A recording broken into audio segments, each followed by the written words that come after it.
Si tu restes obsédé par l'idée de montrer tes progrès, tu ne feras que construire une image fragile. La discipline silencieuse ne se remarque pas, mais elle se ressent dans tes résultats.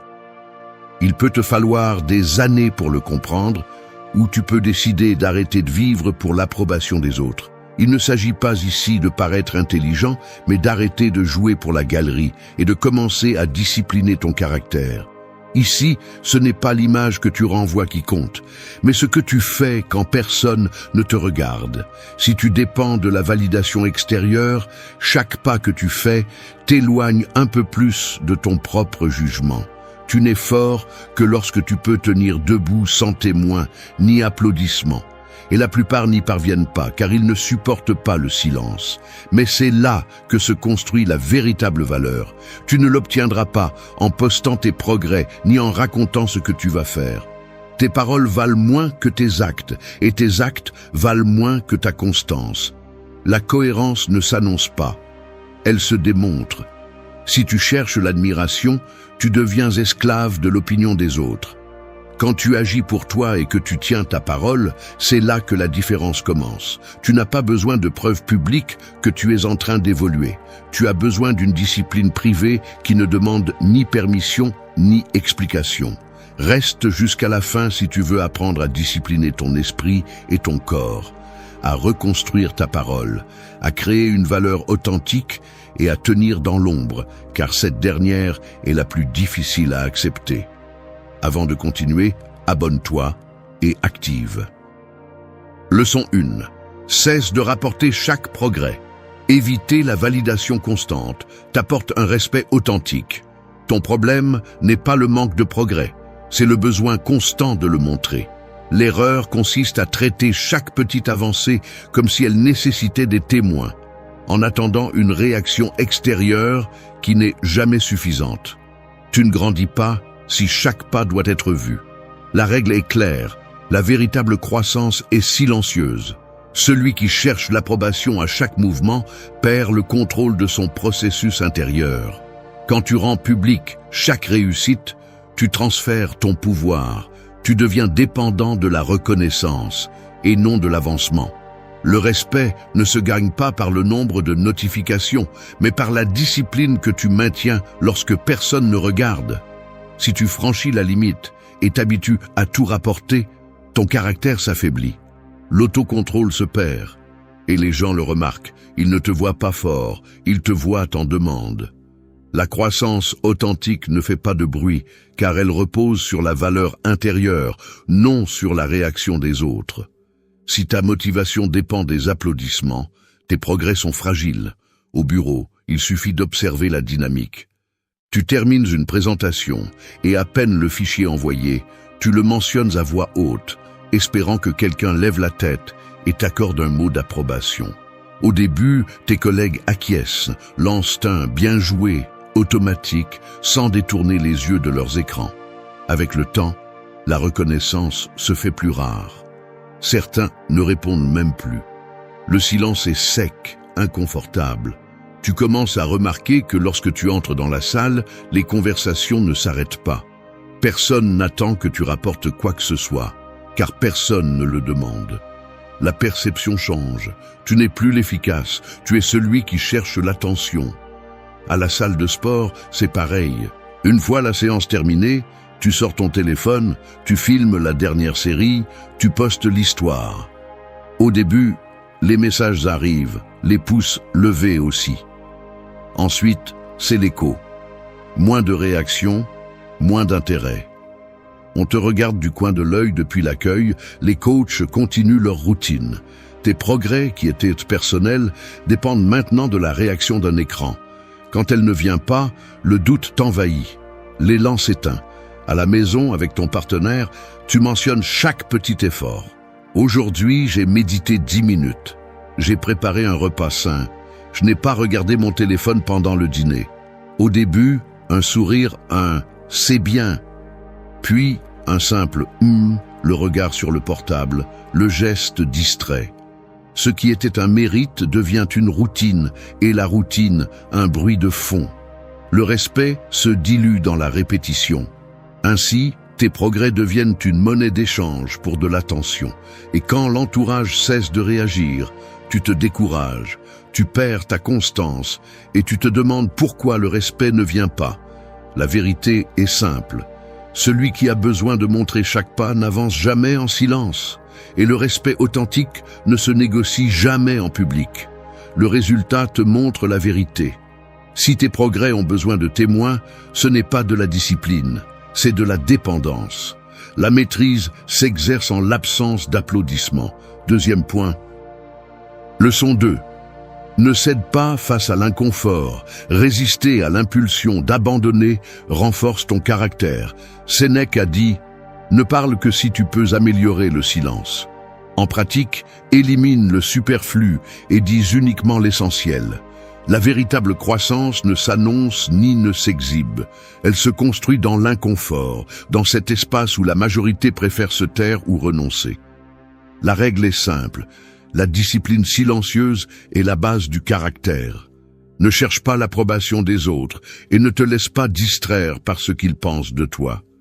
Ce qui compte, c'est la valeur intérieure, non l'apparence publique. La plupart abandonnent dès que l'inconfort apparaît. Ils renoncent quand personne ne les voit, lorsque l'effort cesse d'être reconnu ou applaudi. Mais le caractère ne se forme pas sous les projecteurs, il se forge dans la solitude de tes décisions inconfortables. Si tu n'agis que lorsqu'il y a des témoins, tu n'as pas de discernement, tu as peur de perdre ton image.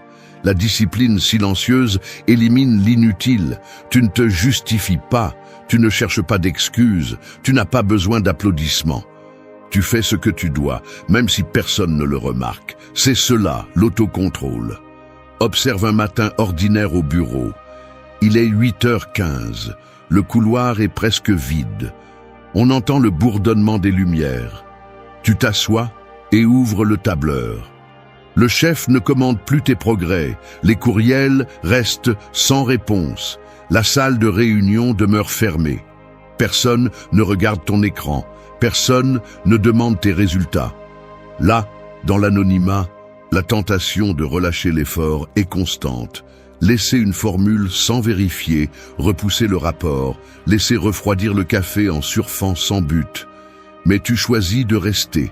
Tu vérifies les détails, corriges les erreurs, termines la tâche. Personne n'en parle, tu ne t'y attends pas non plus. À la salle de sport, la pièce est presque vide.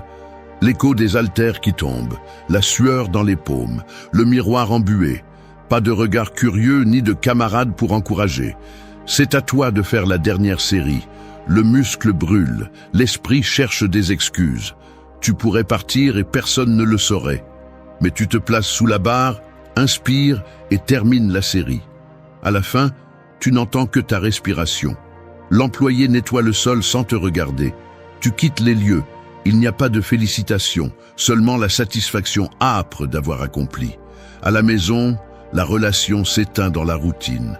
L'autre rentre fatigué, se sert le dîner en silence, les couverts résonnent contre l'assiette. Pas de mots de remerciement, pas de geste de reconnaissance. Tu pourrais arrêter de demander comment s'est passée la journée, tu pourrais éviter l'étreinte. Mais tu choisis de rester à table, tu écoutes la réponse brève, tu redemandes, tu débarrasses les assiettes. Personne ne le célèbre, personne ne le remarque.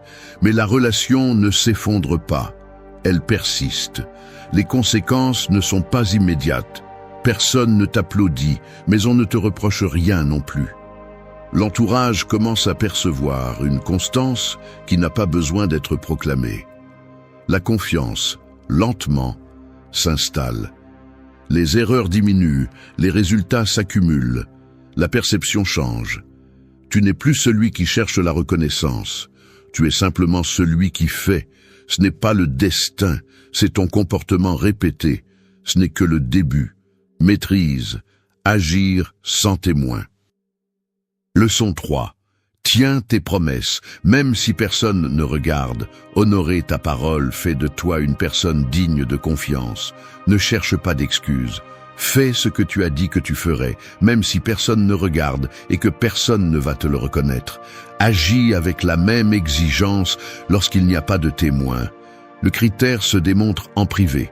La règle est claire, ta parole est un contrat, pas une décoration. Ce que tu promets, tu l'accomplis. Peu importe les applaudissements, les likes ou les témoins. La véritable valeur ne se mesure pas à la réaction des autres, mais à la cohérence que tu maintiens dans le silence. Si tu n'accomplis que lorsque tu es observé, tu es esclave de l'approbation et otage de l'image. Ainsi, il n'y aura jamais de maîtrise intérieure. La discipline silencieuse organise ta vie de l'intérieur, pas à partir du bruit extérieur. Chaque fois que tu cèdes à la facilité de laisser quelque chose à moitié fait parce que personne ne va s'en rendre compte, tu renforces le désordre et perds le contrôle. Le respect que tu recherches commence avec toi, et seulement avec toi. Réfléchis-y. Tu as promis de rendre un rapport à temps au travail, mais comme ton chef ne t'a rien demandé, tu repousses jusqu'à ce qu'on te le réclame. Tu dis que tu vas t'entraîner 3 fois par semaine, mais si personne ne te pose de questions, tu arrêtes d'y aller. Tu as convenu avec ton partenaire de résoudre un problème, mais puisqu'il n'en parle pas, tu l'ignores. Ce schéma n'est pas un hasard. C'est un manque de critères, un manque d'ordre, un manque de respect pour ta propre valeur. Si ta parole n'a de valeur qu'en situation de pression, tu n'auras jamais la véritable confiance de personne, pas même la tienne. Il y a plus. Observe ce qui se passe lorsque tu manques à tes engagements en silence. Le mail promis que tu n'as jamais envoyé, cet appel que tu avais dit que tu ferais et que tu as oublié, le projet personnel que tu as repoussé jusqu'à ce qu'il devienne invisible. Personne ne te fait de reproches, mais la dette s'accumule. Tu commences à le remarquer dans les détails. Tu te regardes dans le miroir et évites de soutenir ton propre regard. Le dimanche soir, le poids des tâches non accomplies t'accompagne au lit. Lors d'une réunion, quand quelqu'un demande qui peut s'occuper d'un sujet, personne ne te regarde.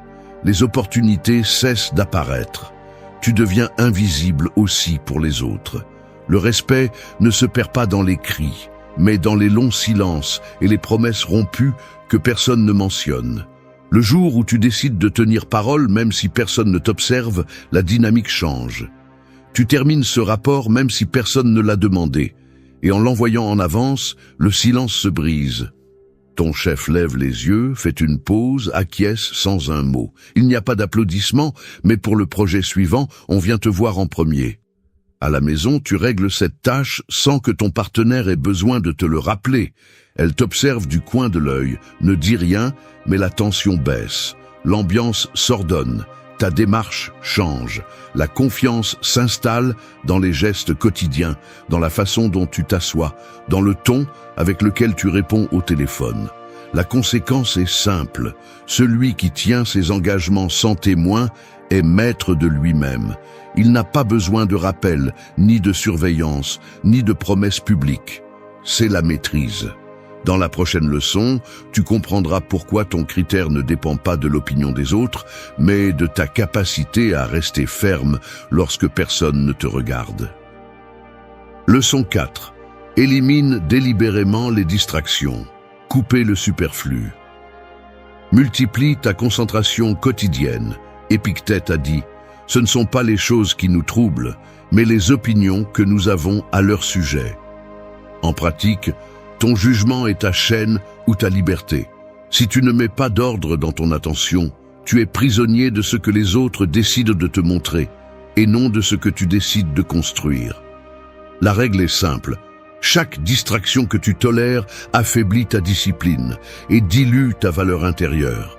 La véritable croissance ne se mesure pas aux applaudissements ni aux réactions, mais au contrôle que tu exerces sur ce que tu laisses entrer dans ta journée.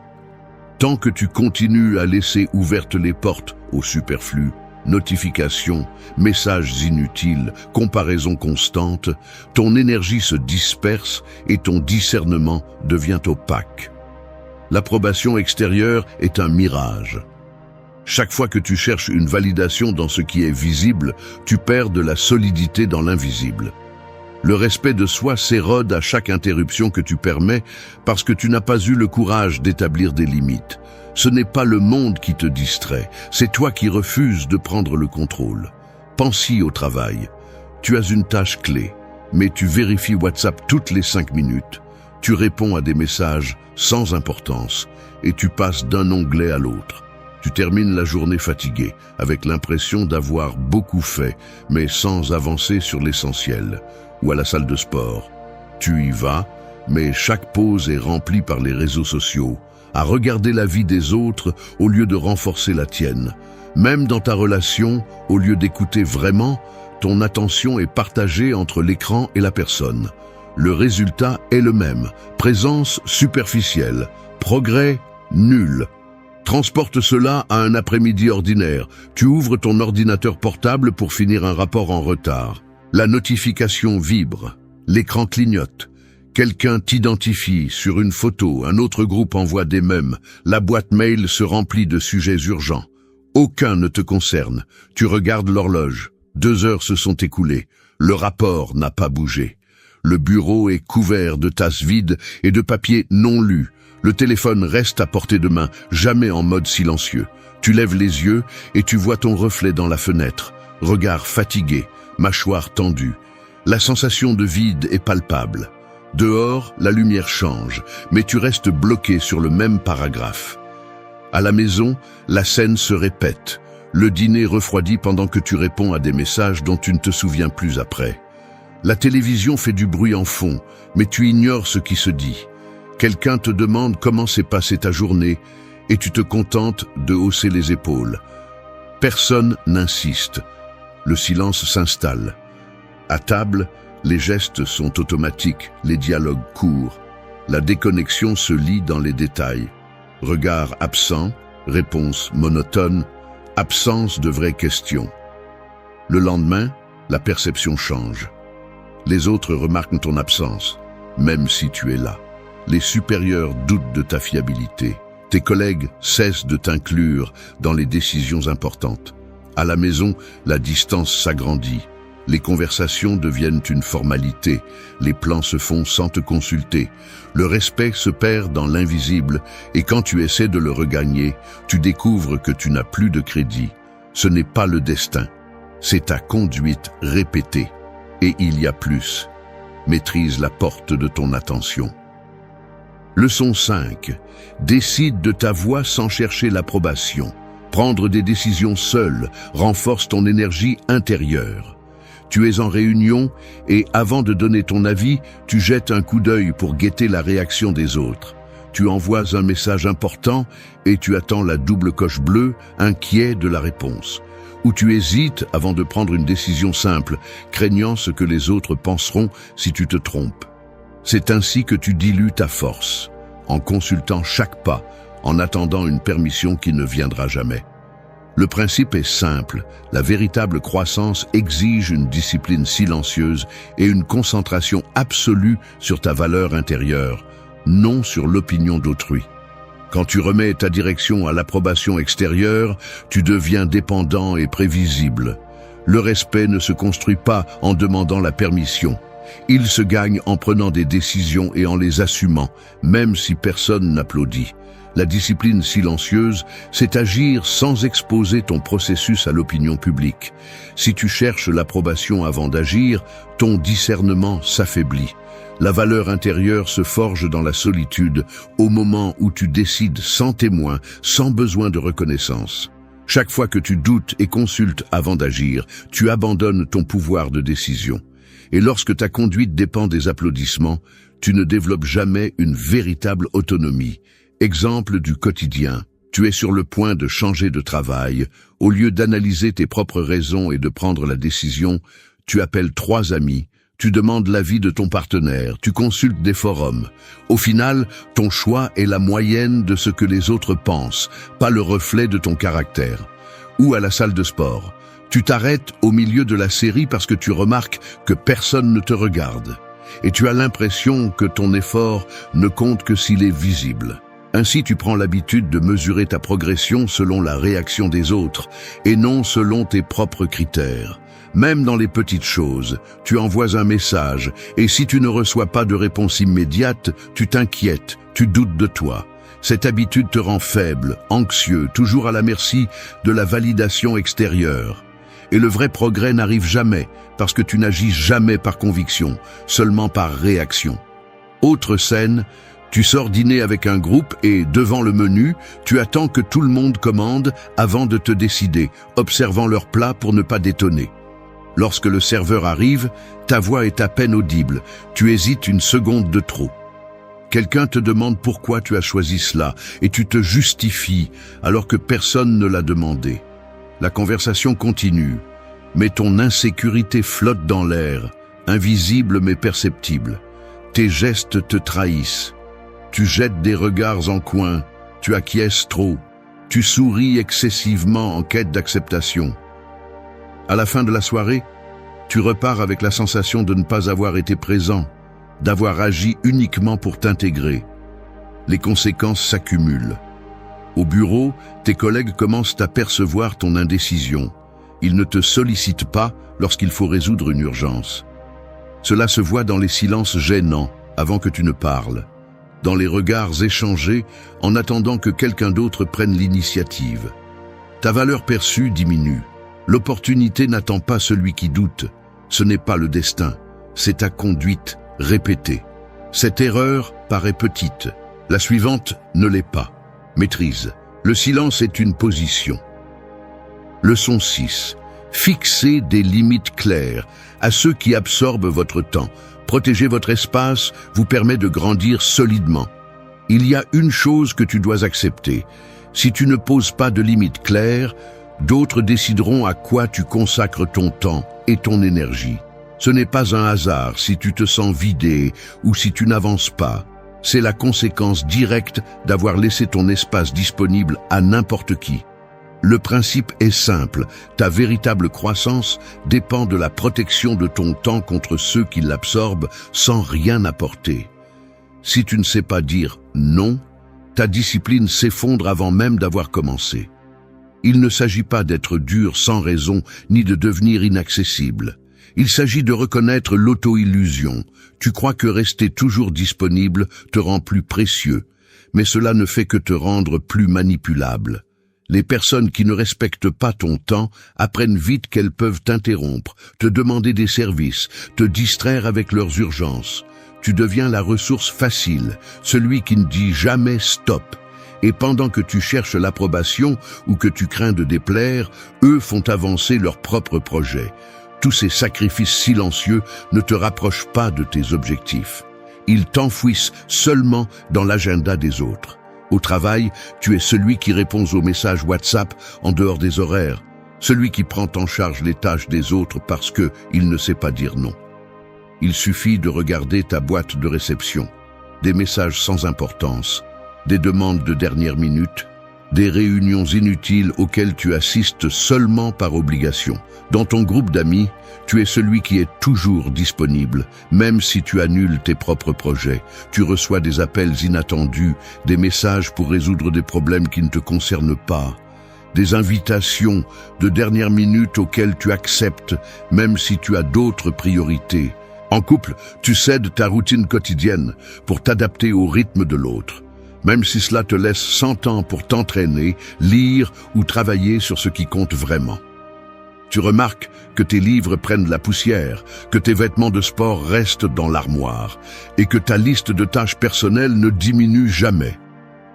À la fin de la journée, tu te demandes pourquoi tu n'avances pas, mais la réponse se trouve dans chaque minute que tu as offerte par peur de déranger. Ne pas poser de limites n'est pas de la générosité, c'est un manque de discernement. Une croissance solide exige une discipline silencieuse. Organiser ton temps, protéger ton espace, apprendre à dire non sans donner d'explications inutiles. Si tu ne le fais pas, ta journée se remplit des tâches des autres et de demandes qui ne te concernent pas. La conséquence est claire.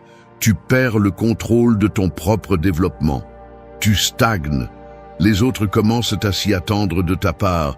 Ils ne demandent même plus si tu peux. Ils supposent simplement que tu le feras. Le signe d'agacement, quand enfin tu oses refuser, le silence gênant dans le groupe, le regard de désapprobation, autant de signes que tu as laissé les autres définir tes limites trop longtemps. Dans la prochaine leçon, Tu vas découvrir comment distinguer une critique que tu dois écouter d'une opinion qui ne vise qu'à te freiner. Leçon 7. Ne confonds pas progrès et exhibition. Se montrer moins et construire plus donne des résultats réels. Tu es à la salle de sport. Tu viens de terminer une série lourde et sans réfléchir, tu sors ton téléphone. Tu te regardes dans le miroir, ajuste ton t-shirt pour mettre en valeur ton bras, pointe la caméra et prends un selfie. Tu le publies dans tes stories avant même que ta respiration ne redevienne normale. Tu n'as même pas fini ta séance. Entre chaque série, tu vérifies qui a vu la photo, si quelqu'un a répondu, s'il y a un emoji flamme. Tu veux que les autres voient que tu fais le travail, que tu n'es pas comme les autres. Mais quand personne ne réagit, tu restes là à regarder l'écran. La sueur sur ton front ne suffit pas. Tu as l'impression que tes efforts ne comptent que s'ils sont reconnus. Tu relâches l'intensité. Au final, tu quittes la salle avec la sensation qu'il manque quelque chose, sans savoir quoi. La règle est simple, la croissance réelle se fait en silence, pas en vitrine. Ce qui compte, c'est ce que tu construis quand personne ne te regarde. Le muscle se forme quand il n'y a pas de caméra, quand le seul témoin est la douleur dans ton avant-bras et le miroir embué. Chaque fois que tu privilégies montrer tes progrès plutôt que de faire le travail, tu en paies le prix. Tu échanges la discipline contre l'exposition. Tu offres ton énergie à l'approbation extérieure. Le progrès authentique s'affaiblit quand tu le nourris de validation extérieure. L'attention est addictive, mais elle ne donne pas de résultat. Tu perds ta concentration. Tu deviens dépendant de la réaction, pas du résultat. Et cette dépendance te rend moins constant.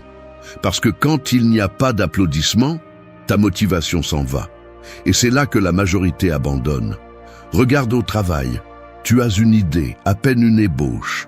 Avant même de la concevoir, tu cours l'annoncer sur le groupe WhatsApp. Tu écris « Je prépare quelque chose de grand ». Ah, tu attends la réaction. Quelques emojis, un ou deux, waouh, mais rien de plus. Quand la vague de félicitations n'arrive pas, tu ouvres le fichier, le regardes quelques minutes et le refermes. Le projet est mis en pause. Les jours passent et l'enthousiasme s'évapore. Le fichier se perd parmi d'autres tâches. Personne ne demande le résultat et toi non plus tu n'en reparles. L'avancée ne se concrétise jamais. Ou dans la relation, tu dînes avec ton partenaire et, avant de goûter la première bouchée, tu prends une photo. La meilleure compagnie, écris-tu. Tu publies l'image, vérifies les likes. Quand l'attention retombe, quand personne ne commente, tu te demandes s'il y a vraiment quelque chose de spécial. Tu commences à chercher des moments postables au lieu de moments réels. Les silences à table deviennent gênants parce qu'il n'y a plus rien à montrer. Le coût est évident. Tes progrès dépendent du regard des autres, pas de tes propres standards. Et cela te rend fragile. Il y a des conséquences visibles. Ton entourage commence à remarquer la différence. On te demande moins de nouvelles de tes projets parce qu'on sait que tu ne cherches qu'une réaction. À la salle, ceux qui progressent vraiment t'ignorent. Au travail, tes idées perdent de la valeur parce qu'elles n'aboutissent jamais à des résultats. Dans la relation, ton partenaire sent la distance. Les gestes changent, moins de contact visuel, plus de temps sur le téléphone, des phrases plus courtes. Le résultat te montre la vérité. Et il y a plus. Leçon 8. Apprends à être fort dans la solitude. Soutenir ta discipline sans témoin est la véritable épreuve. Il y a quelque chose qui paraît inoffensif. La plupart ne gardent le contrôle que lorsque quelqu'un les regarde. Ils font des efforts s'il y a un public, s'ils attendent des applaudissements ou au moins une réaction. Mais lorsque la porte se ferme et qu'il n'y a pas de témoin, toute cette prétendue exigence se dissout. La vraie règle apparaît lorsque personne n'observe. Le principe est clair, ta discipline réelle se mesure dans la solitude, pas dans l'exposition. La valeur intérieure ne se négocie pas avec le regard des autres, ni ne se confirme par l'approbation d'autrui. La raison est directe et dure. Si ta conduite dépend du regard des autres, tu n'as pas de caractère. Tu portes un masque. Le respect de soi ne se construit pas sur scène, mais dans ce que tu fais, lorsque personne ne va te féliciter, lorsqu'il n'y a pas de risque de perdre des points sociaux. La véritable croissance exige que tu maintiennes tes habitudes, même si personne ne te récompense, même si l'effort passe inaperçu. Car si tu n'es discipliné que sous le regard d'autrui, tu n'es pas fort, tu es dépendant. La vraie force est silencieuse, inconfortable, sans témoin ni like. Et là, la plupart échouent. Imagine ta routine quotidienne.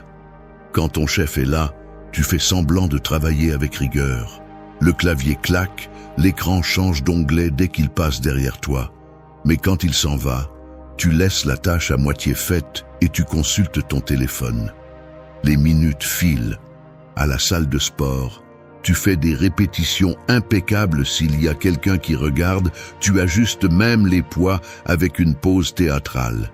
Mais tu négliges la technique quand personne ne surveille, et la sueur sur le front ne compense pas la tricherie. Sur WhatsApp, tu écris des réponses polies dans les discussions de groupe, la courtoisie est une façade. Mais tu laisses tomber la discipline en privé, réponses brèves, ironie, messages sans filtre. Même en couple, tu montres de la patience en public, tu souris lors des repas de famille, mais tu perds le contrôle quand vous êtes seul, la voix monte, le regard se durcit. Tout cela révèle une norme fausse, tout cela te trahit. Car ce que tu fais sans témoin, c'est ce que tu es vraiment. Observe les conséquences. Les résultats se voient dans les détails, la boîte de réception pleine de tâches inachevées, le corps qui ne progresse pas, la relation qui accumule les silences gênants. Tes collègues remarquent le schéma, l'énergie baisse quand personne ne supervise, les erreurs se répètent dans les rapports, les délais s'allongent. À la salle, l'entraîneur te regarde de loin et voit que lorsque tu crois qu'il ne t'observe pas, tu écourtes les pauses, tu sautes une série. Les conversations privées se remplissent de phrases sèches. Et ensuite, à la réunion suivante, les silences pèsent davantage. À la maison, ton partenaire croise les bras. La distance grandit. Personne ne le dit à voix haute, mais tout le monde le remarque. La perception change. Tu n'es plus fiable, tu n'es correct que lorsqu'on te l'exige. Dans la solitude, il n'y a pas de récompense. Il ne reste que la réalité. Ce que tu fais quand personne ne l'exige, c'est ce qui fait la différence.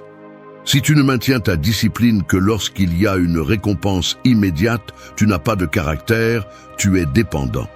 Ce que tu tolères en silence devient ta véritable limite.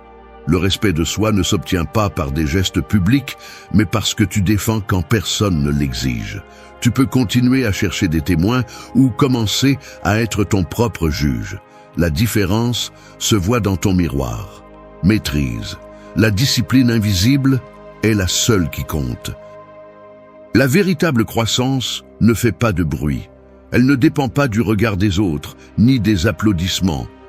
C'est la discipline dans l'invisible, la force dans l'inconfort, des limites claires et des chemins choisis sans témoin.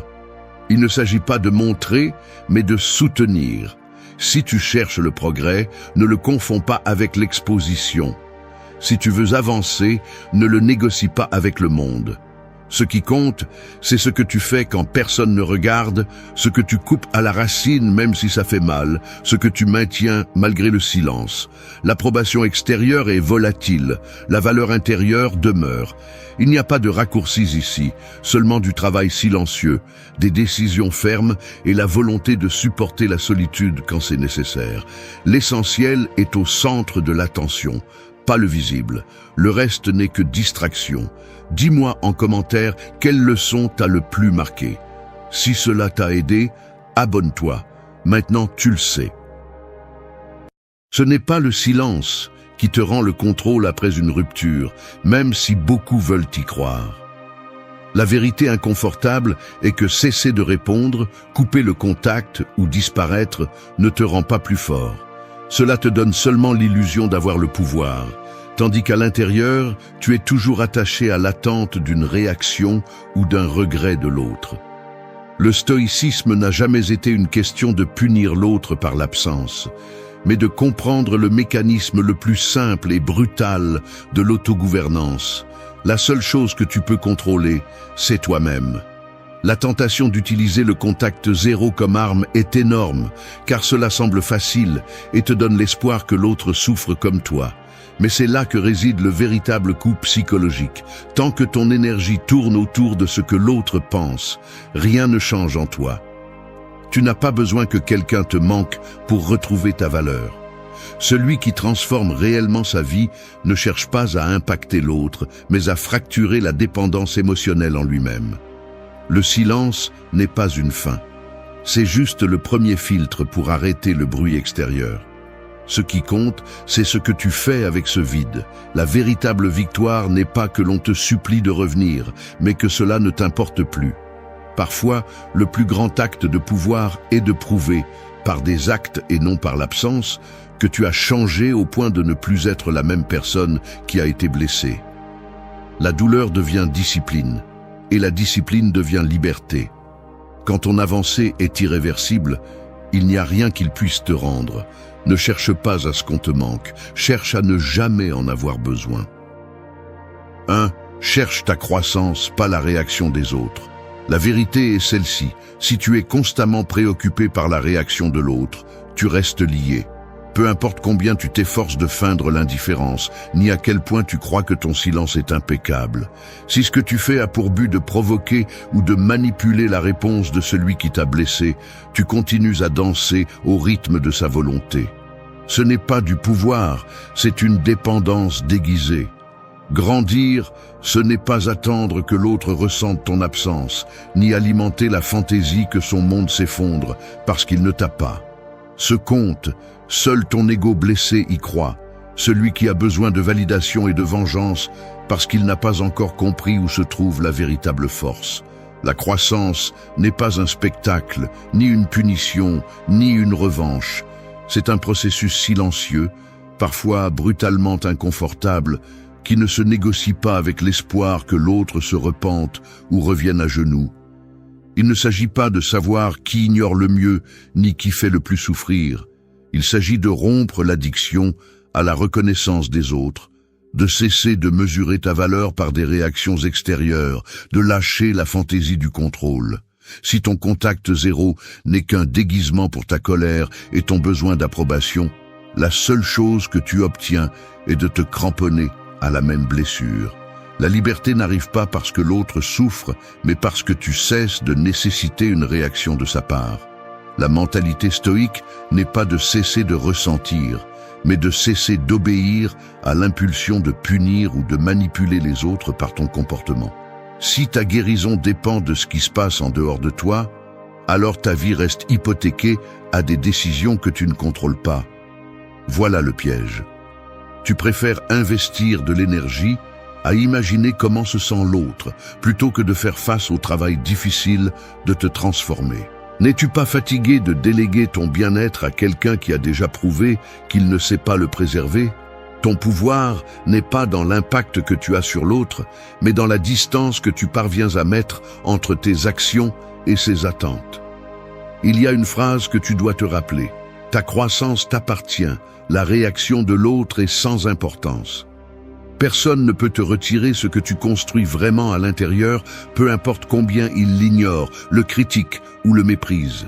Le silence n'est utile que lorsqu'il est un espace pour entraîner ton caractère, pas lorsqu'il est un cri déguisé. Cesse de te mentir. Perdre du temps à attendre la réaction des autres ne fait que retarder ton progrès. La seule dette en suspens est envers toi-même. Tu veux un vrai pouvoir. Entraîne ton esprit à cesser de nécessiter les applaudissements ou les pleurs de celui qui ne compte plus. Cesse de mendier des miettes de réaction. Commence à construire des fondations d'intégrité. La croissance qui compte est celle qui te libère, pas celle qui te lie à une attente éternelle. 2. Concentre ton énergie sur ta transformation. Tu es surpris de te voir répéter les mêmes rituels quotidiens. Tu vérifies ton téléphone discrètement, tu repasses mentalement chaque mot que tu as dit ou que tu as omis de dire. Tu cherches des signes dans les messages absents. Peut-être que tu passes devant le miroir et tu te demandes si ton visage reflète le calme que tu essaies de montrer, tandis qu'à l'intérieur, tu es toujours coincé dans un combat invisible. Ce n'est pas seulement le silence qui pèse, mais l'énergie que tu continues d'investir dans ce qui n'est plus là.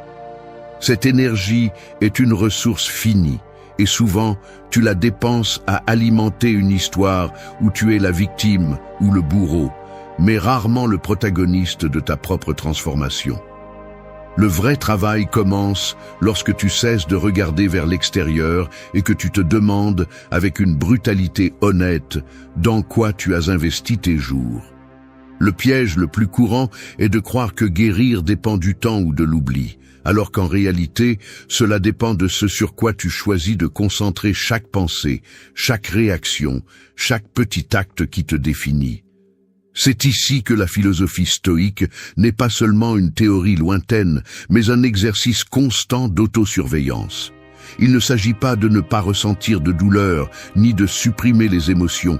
Il s'agit de cesser d'alimenter la blessure avec des attentes extérieures. Si tu continues d'attendre que l'autre réagisse, tu restes figé dans la version de toi-même qui a été blessée. Ton énergie, qui pourrait être le carburant pour grandir, se perd dans un compte à rebours qui ne finit jamais. La vraie question est, que pourrais-tu construire si toute cette énergie obsessionnelle était investie dans la compréhension de toi-même, dans le développement de nouvelles compétences, dans la découverte des parties de toi qui ont besoin d'être renforcées? Il y a un poids qui ne se libère que lorsque tu décides de ne plus porter le souvenir du dommage comme excuse pour ne pas avancer. La transformation personnelle n'est ni automatique, ni instantanée, ni confortable. Elle exige que tu affrontes tes propres faiblesses, la paresse émotionnelle, la tendance à chercher des coupables plutôt que des solutions. Tu n'as pas besoin que le monde voie ton changement. L'important est que tu sois témoin de ta propre reconstruction. Le silence n'a de sens que si tu l'utilises comme un espace pour entraîner ton caractère comme un muscle et non comme une tranchée. Personne ne viendra te sauver de l'effort de te transformer. Il n'y a pas de raccourci ni de validation externe qui puisse remplacer le travail intérieur. La guérison est une responsabilité personnelle, pas un spectacle pour les autres. Chaque petite décision que tu prends aujourd'hui, depuis la façon dont tu fais face à une émotion, jusqu'à la manière dont tu te parles, est un investissement qui s'accumule ou une dette que tu continues de traîner. Si tu veux un pouvoir réel, commence par concentrer ton énergie sur le seul terrain que tu contrôles, ta propre croissance. Cesse d'hypothéquer ta paix au comportement de l'autre. Choisis d'investir en toi, même si personne ne le remarque, même si personne ne le célèbre. Car la seule transformation qui compte est celle qui te permet de cesser de réagir et de commencer à choisir. 3. Le silence n'est qu'un premier pas. Je l'avoue, pendant longtemps, j'ai cru que garder le silence suffisait, qu'il suffisait de fermer la bouche et de couper tout canal de communication pour me sentir fort ou en contrôle. Je me répétais que le silence était mon bouclier, ma manière de prouver que cela ne m'affectait plus. Mais au fond, ce que je faisais n'était qu'éviter le conflit visible tout en continuant à alimenter le conflit invisible. Le silence, à lui seul, est un mécanisme primaire, presque instinctif. C'est le premier mouvement quand tu ne sais pas comment répondre sans perdre plus que ce que tu as déjà perdu. Mais voici le piège. Le silence, sans travail intérieur, n'est qu'une pause, pas une solution. C'est un bouton stop dans un cycle qui continue de tourner à l'intérieur.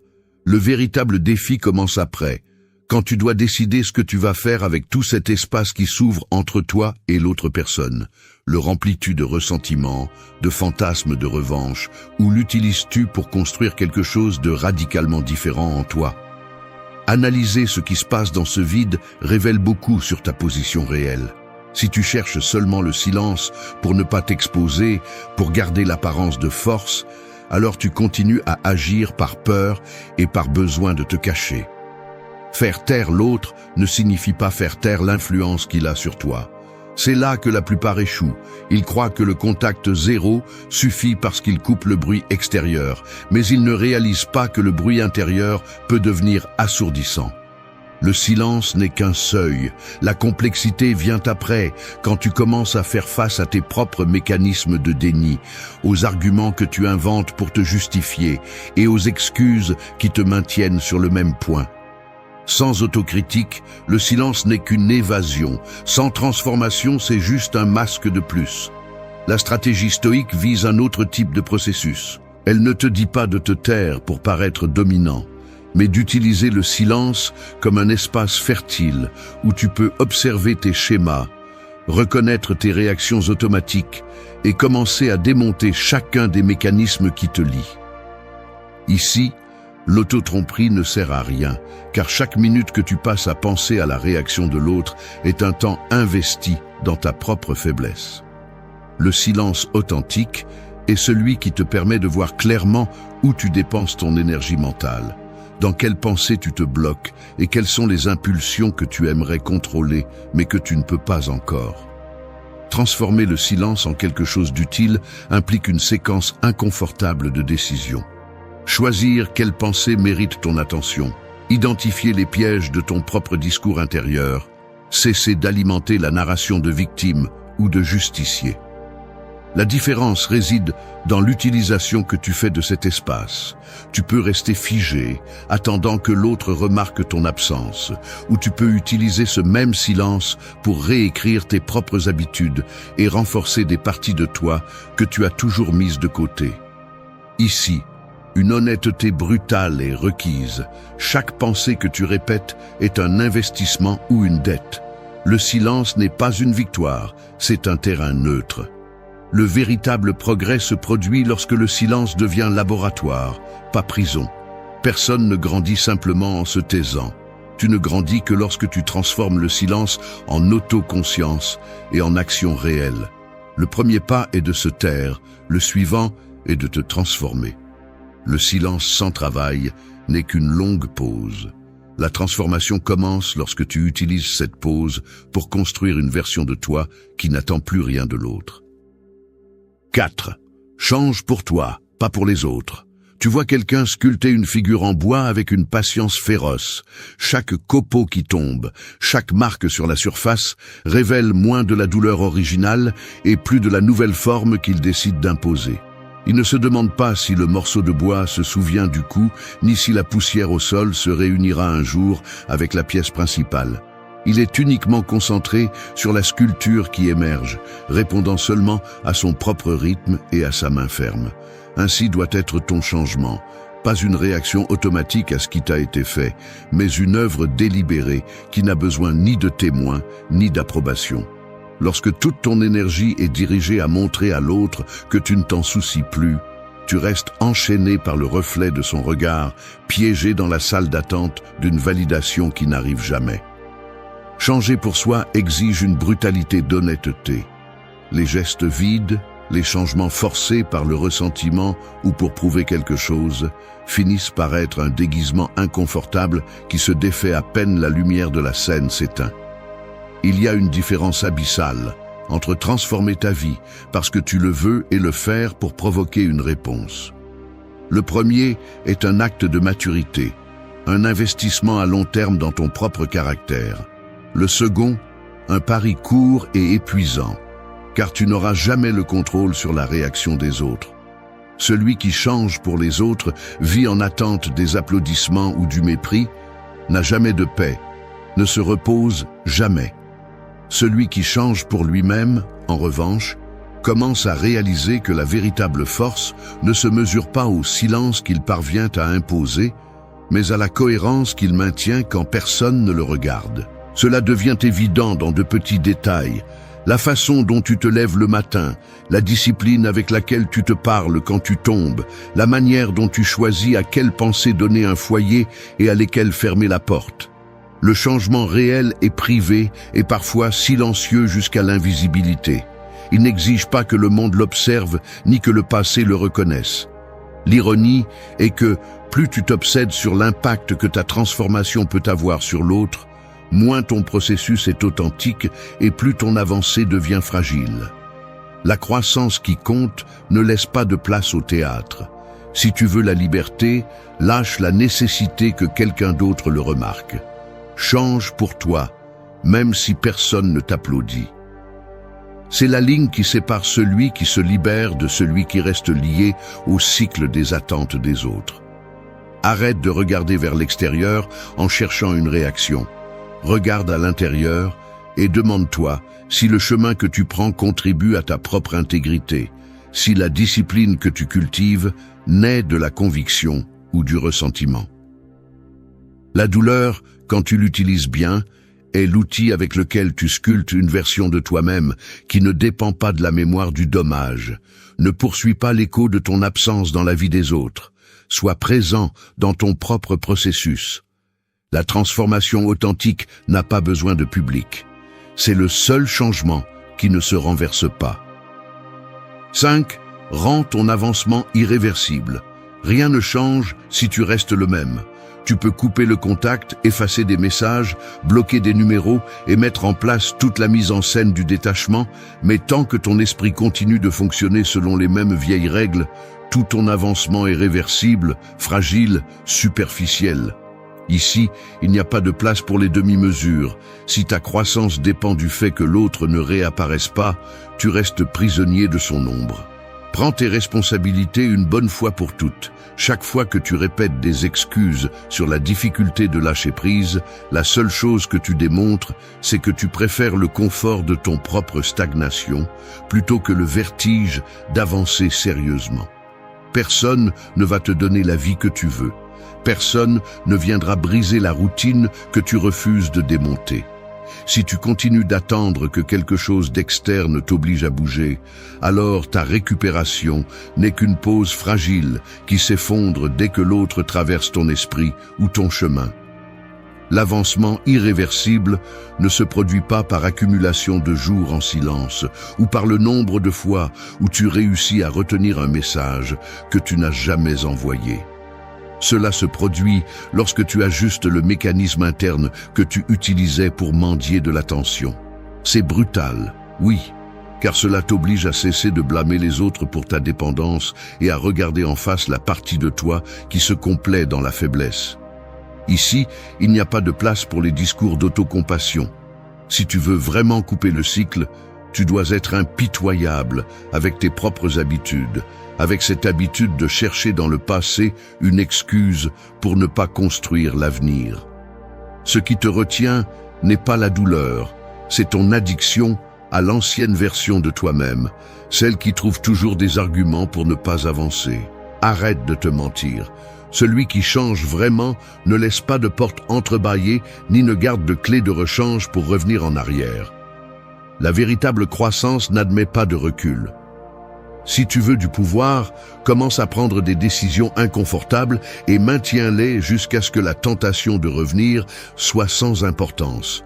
Prouve par des actes que ton avancement ne dépend ni de la vigilance des autres, ni de la peur de la rechute. Mets-toi mal à l'aise.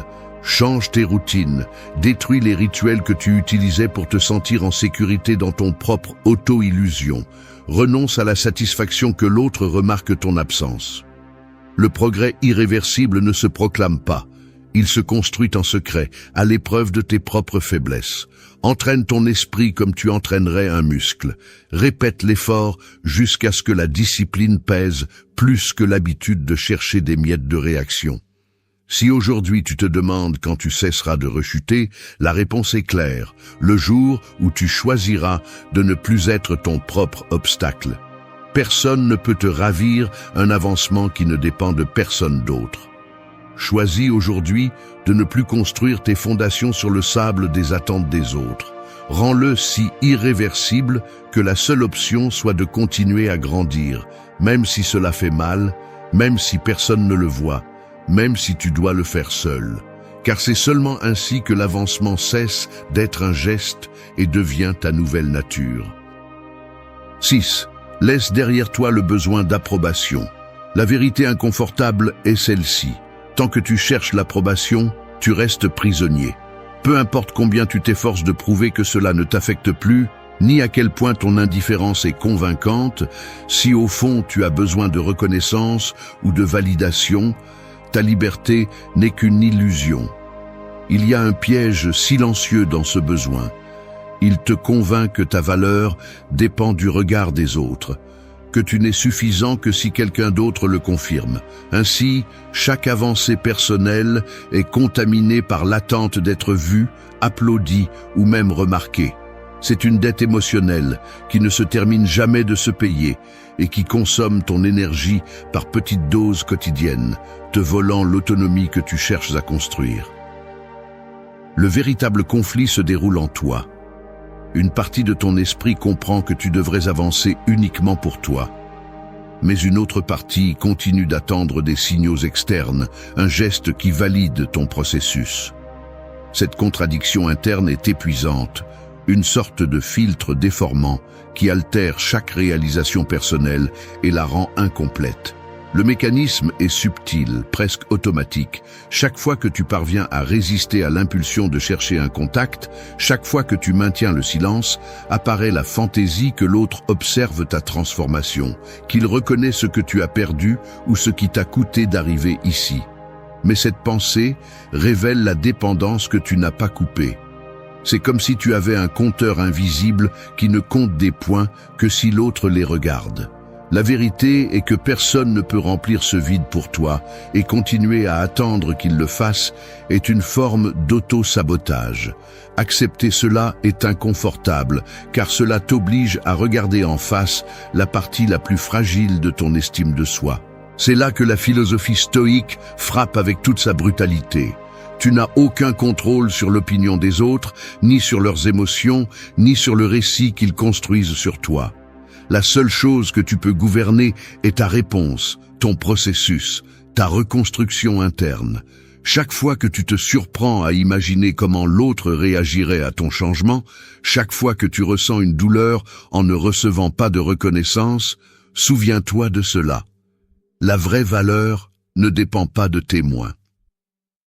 Tu n'as pas besoin d'un public pour devenir quelqu'un de différent. Tu as besoin de discipline pour cesser de la chercher.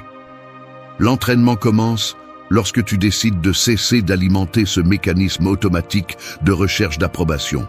Cela peut faire mal, car cela signifie accepter que la solitude fait partie du processus et que ton avancée devra se soutenir sans applaudissements, sans réponse, sans garantie d'être remarqué. Mais c'est la seule liberté qui ne se renverse pas, lorsque ton standard n'est plus défini par le reflet que tu reçois, mais par la cohérence entre ce que tu penses, ressens et fais. Personne ne va te rappeler chaque jour ce que tu vaux, ni célébrer tes petites victoires internes. Si tu veux un pouvoir réel, entraîne ta capacité à avancer seul, même si personne ne le voit, même si personne ne le reconnaît. Ta liberté commence là où se termine le besoin d'approbation. Laisse derrière toi cette dette et deviens le maître de ton propre processus. 7. La paix intérieure est ton véritable objectif. Tu te réveilles et la première chose que tu remarques n'est pas le silence dans la chambre, mais cette inertie mentale qui te pousse directement vers ton téléphone. Tu vérifies les notifications, tu cherches des signes. Tu fais mentalement le bilan de ce que tu n'as pas dit, de ce que tu as gardé pour toi. À ce moment-là, la prétendue tranquillité du contact zéro se révèle être une façade. Derrière l'écran éteint, une anxiété déguisée en autocontrôle continue de battre. C'est ici que l'objectif réel se confond. Souvent, l'impulsion de couper la communication devient une stratégie pour obtenir la paix. Mais en pratique, cela ne fait que reporter le conflit intérieur. L'erreur la plus courante est de croire que cesser d'interagir avec l'autre équivaut à ne plus porter le poids de la relation. L'esprit, pendant ce temps, continue de fonctionner selon le même schéma. Attente, déception, évaluation constante de ce que l'autre pourrait penser ou ressentir. Ainsi, même si tu sembles serein à l'extérieur, ton énergie reste hypothéquée à un résultat extérieur que tu ne pourras jamais garantir. En analysant le mécanisme sous-jacent, il est clair que la recherche de paix à travers le silence n'est rien d'autre qu'une distraction. Le stoïcisme le prévient avec brutalité. La paix ne dépend pas de l'élimination des stimuli, mais du changement de la relation que tu as avec eux. Si tes décisions continuent d'être dictées par l'espoir que l'autre réagisse, alors tu n'as pas rompu le cycle, tu l'as seulement maquillé. La prochaine étape logique est de tourner le regard vers l'intérieur et de te poser les questions inconfortables. Quelle partie de toi a encore besoin de preuves externes pour se rassurer? Combien de temps vas-tu encore investir à soutenir cette attente invisible? La paix intérieure ne se construit pas en fuyant les déclencheurs, mais en affrontant l'habitude de chercher validation à la mauvaise source. C'est un exercice de désarmement mental. Identifier combien de fois par jour ta tranquillité dépend de quelque chose qui échappe à ton contrôle, et à partir de là, rediriger l'attention et l'énergie vers ce que tu peux réellement façonner. La conséquence de ne pas faire ce travail est de vivre dans une sorte de prison volontaire, où chaque réaction des autres devient un examen qui ne finit jamais. Tu deviens esclave d'un résultat qui, au fond, n'a jamais été entre tes mains. Le véritable progrès n'est pas de cesser de parler à quelqu'un, mais de cesser de te parler à toi-même depuis le besoin d'être remarqué. L'objectif final n'est pas le silence extérieur, mais la stabilité intérieure, que ton humeur ne fluctue pas au rythme de ce que les autres décident ou ignorent. La paix intérieure commence lorsque tu cesses de mesurer ta valeur par ce qui se passe à l'extérieur. C'est la ligne qui sépare l'auto-illusion de la véritable liberté. La seule stratégie efficace est d'entraîner l'esprit à ne pas réagir à chaque stimulus externe, mais à choisir, avec discipline, dans quelles pensées et émotions tu vas investir ton attention. Il ne s'agit pas de ne rien ressentir, mais de cesser d'être gouverné par ce que tu ne peux pas contrôler. La paix intérieure est un objectif, pas un effet secondaire. Elle n'arrive que lorsque le centre de gravité de ta vie revient à toi, et non au reflet que tu reçois de l'autre. 8. Le véritable pouvoir réside dans tes actes. Je vais être brutalement honnête. J'ai passé des journées entières coincé dans le même cycle, les poings serrés dans mes poches et la mâchoire tendue, croyant que le véritable pouvoir était de me contenir, de ne pas répondre aux messages, de me rendre invisible, de maintenir cette posture rigide comme si c'était une armure. Mais la vérité, c'est que tout ce théâtre semble vide lorsque tu te surprends à regarder l'écran éteint, lorsque le corps reste rigide et l'esprit ne se repose pas, attendant un signe que ton silence porte ses fruits. Le pire, c'est de sentir comment l'estomac se serre à chaque notification qui n'arrive pas, comment le cœur bat plus vite lorsque tu traverses la rue et que tu crois voir une silhouette familière. Le contact zéro, dans la pratique, n'est qu'une pause inconfortable si ta tête continue de tourner autour de l'autre. Peu importe combien de fois tu bloques, effaces ou te tais, si tes actes ne changent pas, tu restes esclave de la même nécessité déguisée en contrôle. Le véritable pouvoir n'est pas ce geste tendu d'autocensure, ni l'attente silencieuse d'une reconnaissance. Le véritable pouvoir réside dans ce que tu fais quand personne ne te regarde, dans la qualité de tes actions quotidiennes. Cela se remarque dans les petits détails. La façon dont tu te forces à te lever tôt, même si tu n'en as pas envie, le rituel inconfortable de t'asseoir pour lire ou écrire alors que tu préférerais te perdre dans la distraction. Le pouvoir réel se ressent lorsque tu transformes l'impulsion de chercher des nouvelles sur l'autre en la discipline d'entraîner ton corps, d'apprendre quelque chose de nouveau, de construire des habitudes qui ne dépendent pas de témoins. C'est la différence essentielle. Tu ne dépenses plus ton énergie à alimenter l'attente d'une réaction, mais tu l'investis pour devenir quelqu'un de plus fort, de plus capable, de plus cohérent avec la personne que tu dis vouloir être. Il y a une ligne qui ne peut pas être négociée.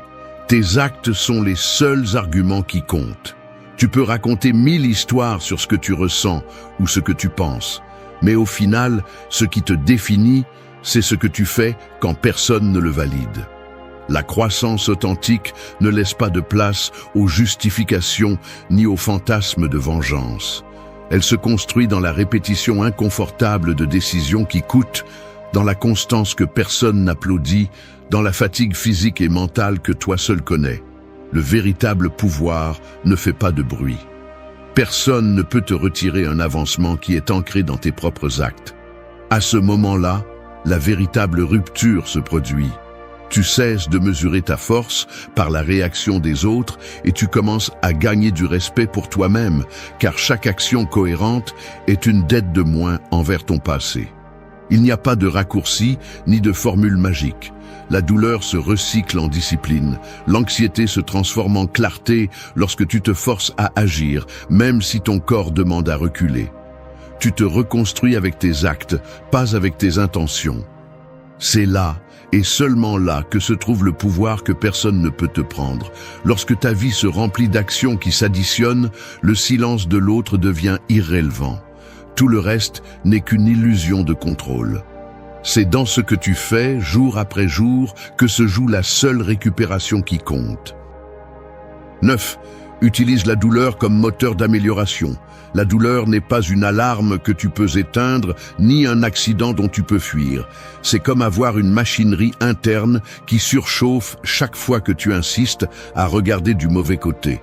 Tu peux essayer de l'ignorer, de t'anesthésier avec des distractions bon marché ou de faire semblant qu'elle ne t'affecte pas, mais chaque fois que tu évades sa présence, tu ne fais que faire rouiller le mécanisme et te rendre plus maladroit, plus faible. La plupart choisissent le chemin facile, déguiser la douleur avec de la colère, la cacher sous des excuses de fierté ou la transformer en un récit victimiste pour justifier la paralysie. Ainsi, tu te convaincs que ça passera, que le temps guérit, alors que la vérité est que le temps ne fait qu'accumuler des intérêts sur la dette que tu ne veux pas payer. La douleur est le rappel brutal que quelque chose en toi a besoin d'être reconstruit, pas maquillé. Si tu continues à nier sa fonction, tu deviens l'otage d'une blessure qui ne cicatrise jamais. Arrête de chercher des formules rapides pour anesthésier l'inconfort. La douleur, bien utilisée, est le carburant le plus pur que tu as pour un changement réel.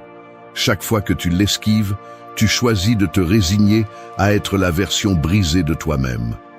Veux-tu vraiment continuer à passer tes jours à construire des murs autour de cet inconfort, comme si tu pouvais te protéger contre l'apprentissage qu'il exige? La douleur est le seul conseiller qui ne se laisse pas soudoyer, qui ne répond pas à tes supplications et qui ne disparaît pas simplement parce que tu l'ignores. Sa fonction est de te pousser à agir, à cesser de justifier tes propres chaînes.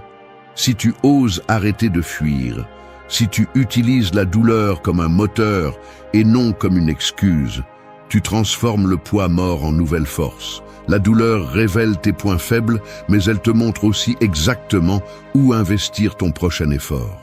Beaucoup préfèrent le cercle vicieux de la plainte, le lamentement interminable, la répétition d'histoires, où l'autre est responsable de leur misère. Mais la vérité est que personne ne va te sauver de cette cage. Et le seul qui peut transformer la douleur en croissance, c'est toi. C'est ici que le discours se brise. La douleur ne te donne pas le droit de rester faible, ni d'exiger une compassion éternelle. Elle te donne une occasion unique. Entraîner ton caractère juste à l'endroit où ça fait le plus mal. La douleur est l'outil, pas l'excuse. Arrête de l'utiliser comme prétexte pour ne pas avancer. Si tu l'affrontes de front, si tu la travailles comme si c'était un muscle, chaque jour cesse d'être une condamnation et commence à être un investissement. C'est la différence entre ceux qui restent bloqués et ceux qui avancent, même s'ils saignent de l'intérieur. Tu n'as pas besoin de compréhension ni d'approbation pour utiliser la douleur à ton avantage. Ce qui est nécessaire, c'est que tu cesses de négocier avec ta faiblesse et que tu commences à transformer chaque inconfort en une décision concrète. Changer une habitude, affronter une vérité, construire de la discipline, juste là où tu avais l'habitude de te rendre. Ce n'est pas de l'héroïsme, c'est une survie consciente. Arrête d'attendre un soulagement. Utilise la douleur, ou la douleur t'utilise. Là se trouve le seul chemin irréversible. Le véritable pouvoir naît de traverser la douleur les yeux ouverts, pas de construire des châteaux d'évasion. Ose être brutalement honnête. La douleur que tu ne transformes pas devient ton geôlier, mais la douleur que tu travailles te rend maître de ton destin. 10. Surmonte, ne manipulez pas. Surmonter n'est pas la même chose que manipuler. Celui qui manipule ne surmonte jamais. Peu importe la stratégie que vous utilisez, si votre silence ou votre absence cherche toujours à provoquer une réaction, vous n'avez pas avancé d'1 millimètre. À l'intérieur, le mécanisme est toujours le même. Une partie de vous veut prouver que cela ne vous fait plus mal, tandis qu'une autre reste obsédée par le pouvoir qu'elle peut récupérer à travers un contrôle subtil. C'est ainsi que se met en place le piège mental. Vous croyez que vous gagnez parce que l'autre ne sait rien de vous, mais en réalité, vous ne faites que retarder votre propre liberté. Chaque fois que vous passez en revue vos propres actions à la recherche de signes d'impact, vous devenez l'otage de l'attention des autres. C'est ici que se joue le plus dangereux des auto-illusions. L'illusion que vous pouvez guérir tout en maintenant l'autre comme référence invisible de votre valeur. Il n'y a pas de victoire dans le silence qui attend d'être remarqué. Le seul véritable progrès se produit lorsque peu importe si l'autre le perçoit ou non. L'esprit, dans ses couches les plus profondes, est expert pour déguiser le besoin de vengeance en stratégie d'auto-surmontement. Vous vous répétez que vous le faites pour vous, mais chaque pensée tourne autour de l'idée que l'autre le remarque, que quelque chose change à l'extérieur avant de changer à l'intérieur. Cette dépendance psychologique est la véritable fracture dans votre processus. Tant que vous cherchez à contrôler, punir ou manipuler, vous continuez à alimenter la même faiblesse que vous dites vouloir surmonter. Le stoïcisme ne vous demande pas de cesser de ressentir. Il exige que vous assumiez que le seul terrain qui compte est celui que vous maîtrisez en vous. Celui qui cherche à manipuler renonce à son propre pouvoir. Il n'y a pas de raccourci. Soit vous choisissez de grandir, soit vous choisissez de contrôler, mais jamais les deux en même temps. Surmonter exige que vous vous posiez, de manière brutalement honnête, la question de pourquoi vous continuez à mesurer vos progrès en fonction de la réaction des autres. Le désir de manipuler n'est qu'un masque de plus pour l'insécurité. Un autre filtre qui déforme votre perception et vous maintient piégé dans des cycles d'attente et de déception. La véritable surmonte se produit le jour où vous cessez d'utiliser la douleur comme levier pour faire bouger l'autre et la transformer en carburant pour vous reconstruire. Le seul résultat irréversible est celui qui ne dépend ni de témoins ni de victimes. Ainsi se libère le fardeau, lorsque vous n'avez plus d'intérêt à provoquer, seulement à évoluer. La vraie liberté est de cesser de jouer sur deux tableaux. Si votre objectif est de guérir, faites-le parce que votre intégrité l'exige, pas parce que vous attendez que l'autre se plie. Voici la dernière frontière. Surmonter, c'est cesser de négocier avec le passé et commencer à investir, en toute conscience, dans l'avenir que vous choisissez de construire. Celui qui manipule vit enchaîné à des réactions externes. Celui qui surmonte ne répond qu'à lui-même. Merci d'être resté jusqu'à la fin de la vidéo. Si vous avez tout vu, commentez « Je suis stoïcien » comme notre signe secret, indiquant que vous êtes un véritable apprenant du stoïcisme.